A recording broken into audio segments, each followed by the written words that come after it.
আমরা তো সবাই জানি এখনকার চাকরির বাজারটা পুরোটাই টেকনোলজি নির্ভর, কিন্তু এখানে টিকে থাকতে হলে ঠিক কোন দক্ষতাগুলো দরকার? চলুন আজকের এই আলোচনায় বিষয়টা একটু গভীরে গিয়ে বোঝার চেষ্টা করি। তো প্রশ্নটা ঠিক এখানেই। কৃত্রিম বুদ্ধিমত্তা বা এআই যখন আমাদের চেয়েও অনেক কাজ আরও ভালোভাবে করতে পারে, তখন মানুষের জন্য আসলে কোন স্কিলগুলো সবচেয়ে দামি হয়ে ওঠে? কোনটা আমাদের আলাদা করে তুলবে? আর এখানে একটা অদ্ভুত ব্যাপার, একটা প্যারাডক্স চোখে পড়ে। পিডব্লিউসি এর একটা সার্ভে বলছে ৭৭% সিইও নাকি এমন কর্মী খুঁজে পাচ্ছেন না যাদের স্ট্র্যাটেজিক বা কৌশলগত চিন্তাভাবনার মতো দক্ষতা আছে। ভাবা যায়, একদিকে টেকনোলজির এত উন্নতি, আর অন্যদিকে সেই টেকনোলজিকে ঠিকঠাক চালানোর জন্য যে মানবিক দক্ষতা দরকার সেটারই অভাব। তো এই পুরো বিষয়টা বুঝতে আমরা কয়েকটা ধাপে এগোব।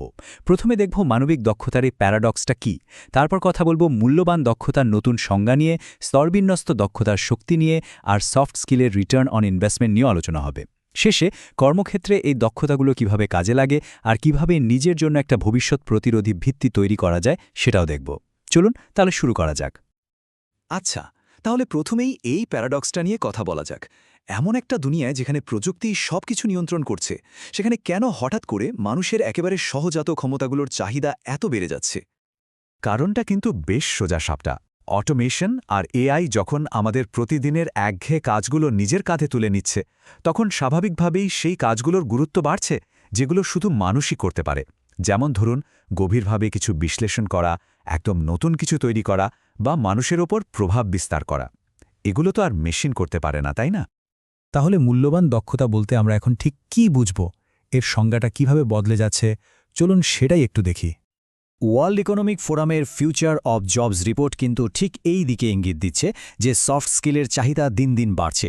এর কারণ হলো অটোমেশন যখন সাধারণ কাজগুলো করে দিচ্ছে, তখন আমাদের মানবিক দক্ষতাগুলোই আসল পার্থক্য করে দিচ্ছে। মানে ক্রিটিক্যাল থিঙ্কিং, ক্রিয়েটিভিটি আর ইমোশনাল ইন্টেলিজেন্সের মতো গুণগুলো এখন হয়ে উঠেছে সবচেয়ে মূল্যবান সম্পদ। সোজা কথায়, টেকনিক্যাল স্কিল তো লাগবেই, কিন্তু সেটাকে ঠিকঠাক ব্যবহার করার জন্য এই মানবিক গুণগুলো না থাকলে প্রতিযোগিতায় টিকে থাকা মুশকিল। আচ্ছা, এবার একটা খুবই ইন্টারেস্টিং কনসেপ্ট নিয়ে কথা বলা যাক। এটা হার্ভার্ড বিজনেস স্কুলের একটা গবেষণা থেকে এসেছে, আর একে বলা হচ্ছে নেস্টেড স্কিলস বা স্তরভিন্যস্ত দক্ষতা। এই নেস্টেড হিউম্যান ক্যাপিটাল জিনিসটা কি? ধারণাটা হলো কোনো অ্যাডভান্সড স্কিল কিন্তু শূন্য থেকে তৈরি হয় না।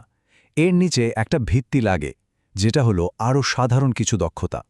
মানে একটা আরেকটার ওপর নির্ভর করে তৈরি হয়, অনেকটা ইটের ওপর ইট গেঁথে দেয়াল তোলার মতো।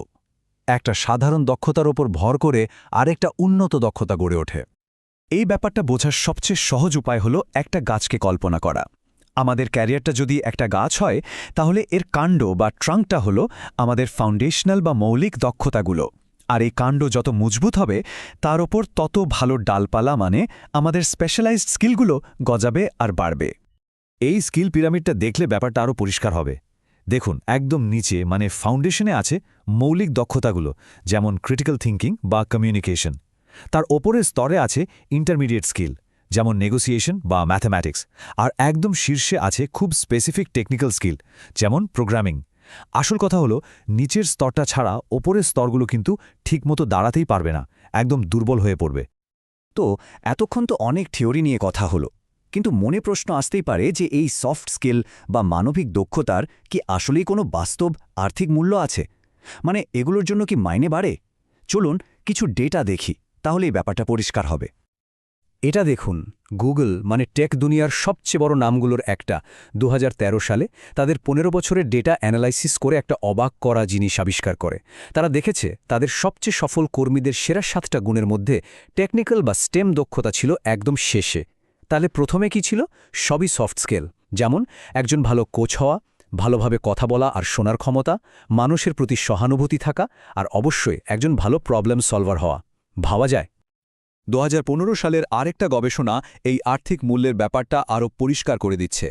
দেখা গেছে যাদের জটিল সমস্যা সমাধানের বা কমপ্লেক্স প্রবলেম সলভিংয়ের দক্ষতা বেশি, তাদের ঘণ্টা প্রতি আয় অন্যদের চেয়ে ১০ থেকে ২০% পর্যন্ত বেশি হতে পারে।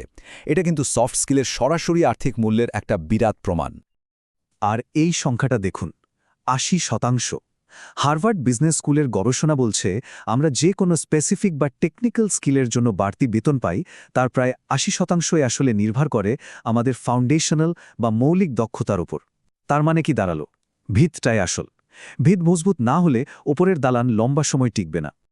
আচ্ছা, ডেটা তো অনেক দেখা হলো। এবার চলুন একটু বাস্তব জগতের দিকে তাকাই। কর্মক্ষেত্রে এই দক্ষতাগুলো ঠিক কিভাবে কাজে লাগে? দুটো শব্দ আমরা প্রায় গুলিয়ে ফেলি, টিমওয়ার্ক আর কোল্যাবোরেশন। কিন্তু এদের মধ্যে বেশ বড় একটা পার্থক্য আছে।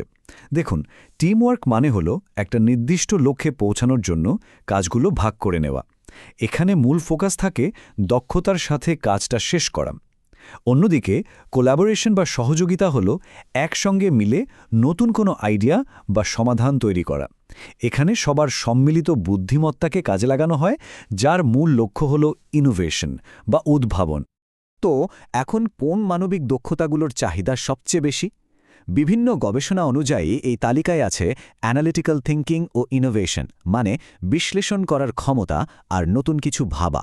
আছে অ্যাক্টিভ লার্নিং বা সবসময় নতুন কিছু শেখার আগ্রহ, নেতৃত্ব দেওয়ার ক্ষমতা আর সামাজিক প্রভাব, ইমোশনাল ইন্টেলিজেন্স, আর অবশ্যই যে কোনো পরিস্থিতির সাথে নিজেকে মানিয়ে নেওয়ার ক্ষমতা বা অ্যাডাপ্টেবিলিটি।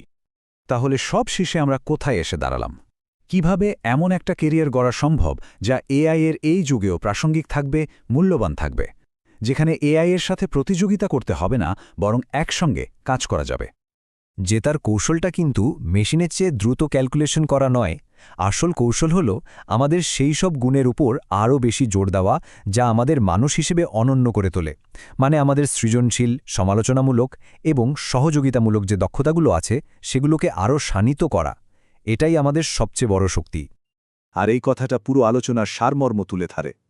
ভবিষ্যতের কাজ মেশিনের বিরুদ্ধে কোনো দৌড় প্রতিযোগিতা নয়, এটা আসলে আমাদের মানবিক গুণগুলোর দিকে ফিরে যাওয়ার একটা যাত্রা। তো এই আলোচনা শেষ করার আগে একটা প্রশ্ন রেখে যায় সবার ভাবার জন্য। এই মাসে এমন কোন একটা মৌলিক দক্ষতার উপর মনোযোগ দেওয়া যেতে পারে যা ভবিষ্যতের জন্য নিজেকে আরও ভালোভাবে প্রস্তুত করতে সাহায্য করবে? উত্তরটা না হয় নিজের কাছেই থাক।